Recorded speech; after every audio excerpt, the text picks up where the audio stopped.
Сәлеметсіңдер ме балалар? Қазір бізде қазақ тілі сабағы басталады. Сабақтың тақырыбы дара және күрделі етістік. Мақсатымыз мұғалімнің көмегімен мәтіннің тақырыбы мен негізгі ойды анықтау. Дара және күрделі етістікті табу. Тірек сөздерді қатыстыра отырып, берілген сюжетті сурет бойынша әңгіме құрау. Жіберілген орфографиялық қателерді мұғалімнің көмегімен түзету. Енді 113-ші сабаққа назар аударайық. Мәтін берілген. Бір қаз өзенде жүзіп жүріп, өзіне өзі: мен қандай ғажап құспын, жерде жүремін, суға жүземін, ауаға ұшамын, мендей құс бар ма екен, дейді. Мұны әтеш естіп, оған: бекер мақтанасың, сен аттай шаба алмайсың, әр істі жаман білгенше, бір істі тәуір білген жақсы емес пе, деді. Бұны жазған Спандияр Көбеев. Тағы бір рет оқып берем. Бір қаз өзенде жүзіп жүріп, өзіне өзі: мен қандай ғажап құспын, жерде жүремін, суға жүземін, ауаға ұшамын, мендей құс бар ма екен, дейді. Мұны әтеш естіп, оған: бекер мақтанасың, сен аттай шаба алмайсың, әр істі жаман білгенше, бір істі тәуір білген жақсы емес пе, деді. Мәтіндегі негізгі ойға назар аударайық. Қаз не істеді? Мен көп нәрсе білемін деп мақтанды. Ал әтеш болса, әр істің басын шалғанша, бір істі жақсылап біліп алмайсың ба, деді. Ал қалай ойлайсыңдар балалар? Әтештің ойы дұрыс па, әлде қаздың ойы дұрыс па? Біздің қазақта жігітке жеті өнерде аз деген сөз бар. Яғни, әр істі, барлық істі де білу керек, өнерлі болу керек, және барлық істі өте жақсы білу керек. Осы мәтінге қандай ат қоюға болады? Ойланып көрейік. Қаз бен әтеш, немесе мақтаншақ қаз, әтештің жауабы деген сияқты әртүрлі аттар қоюға болады. Ал балалар, өз пікірлеріңді ойланып көріңдер. Келесі тапсырмада қатесін тап және түзеп жаз депті. Назар аудара қойыңдар. Қазір оқып берейін. Тоты әдемі құс. Ол Африка, Австралия ормандарында тіршілік етеді. Ал ішінде қандай сөздерде қате кеткен екен? Мұқият қарай қойыңдар. Балалар, Африка және Австралия дегенде П әрпінің орнына Ф жазылады, және Австралия деген кезде ең соңғы А әрпінің орнына Я жазылады. Осы сөйлемдерден күрделі етістікті табыңдар, дейді. Ал етістікке қандай сұрақ қоятын едік? Не істейді? Не қылды? Қайтты? Сонда күрделі етістігіміз тіршілік етеді. Дұрыс, балалар. Тапсырмадағы сұрақтарды басшылыққа ала отырып, балалар, құстар келді, қанатты достар деген тақырыпқа сабақ аяқталған соң дәптерлеріңе жазуға болады. Кім нені қорғауы тиіс? Неліктен? Оларға қандай жағдай жасау керек? Яғни, құстардың пайдасы туралы да жазуға болады. Сендер құстарға қандай жағдай жасау керектігін және неден қорғау керектігін, қалай қамқор болуды білесіңдер. Балалар, мына суретке назар аударамыз. Яғни суретте көктем бейнесі бейнеленген. Осы суретке мұқият қарап отырып, мына тірек сөздерді басшылыққа ала отырып, ауызша әңгіме құраймыз. Көктем, табиғат, күн, аю, орман, борсық, ағаштар. Осы тірек сөздерді пайдаланып, көктем туралы мәтін құрауға әңгіме құрауға болады. Келесі тапсырмаға қарайық. Мәтінді қатесіз көшіріп жаз. Мәтінді оқыған кезде қатеге назар аударамыз. Адамдар ғарышқа ұшуды армандайтын.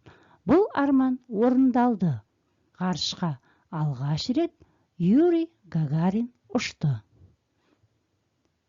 Қане және етістіктердің астын сыздайды. Бірінші сөйлемде. Етістік ұшуды армандайтын. Қандай етістік? Күрделі етістік. Бұл арман орындалды. Не істеді? Орындалды. Бұл дара етістік. Ғарышқа алғаш рет Юрий Гагарин ұшты. Не істеді? Ұшты. Ал қателерге қарайық. Қателерді таптық па, балалар? Назар аударайық. Ұшуды У әрпінің орнына О жазылады. Және Юрий Гагарин кісінің аты жөні бас әріптен басталып жазылады. Жалқы есімге жататындықтан бас әріптен бастап жазамыз.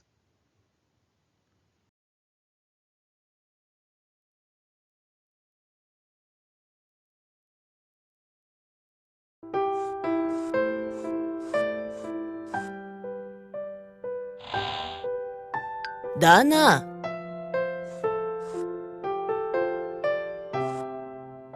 Саған не болған? Неге көңілсізсің? Күз келді. Енді күн суытады, жаңбыр жауады. Мен енді жаздағыдай далада ойнай алмайтын болдым. Сол да сөз бе екен? Күз нағыз еңбектің уақыты. Қуанышты кез емес пе? Сен күздің әуенін естігің келе ме? Қандай әуен? Шынымен ештеңе естімей тұрсың ба? Жоқ, ештеңе де. Естіп тұрмын. Бұл күздің әуен емес. Біздің ауладағы дыбыстар ғой. Қане? Не естіп тұрсың? Сауысқан шықылықтап жүр. Иә, сауысқан шықылықтайды. Анау жақта торғайлар шырылдап тұр. Иә, торғайлар шырылдайды. Жеңіл көліктер кетіп бара жатыр. Солардың дауыстары естіледі. Сыпырғының дауысы естіледі. Анау ағай көшені сыпырып жүр екен. Дорбадан алма түсіп қалды. Алма кетті домалап, көше бойын жағалап. Кім алманы табады, сол ойыннан шығады. Енді күзгі әуенді естідің бе?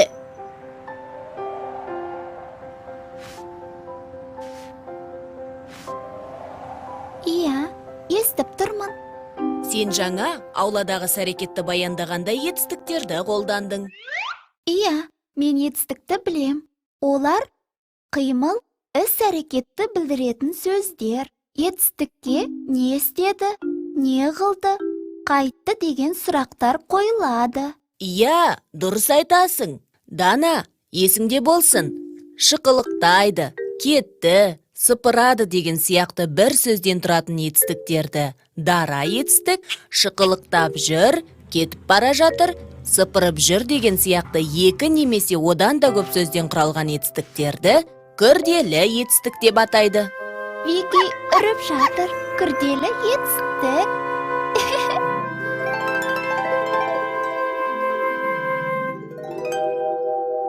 Қайталайық. Дара және күрделі етістік. Етістік дара және күрделі болып екіге бөлінеді. Дара етістіктер бір сөзден тұрады, ал күрделі етістіктер екі немесе одан да көп сөзден құралады. Мысалы, түсіп қалды, түсті, домалап кетті, домалады,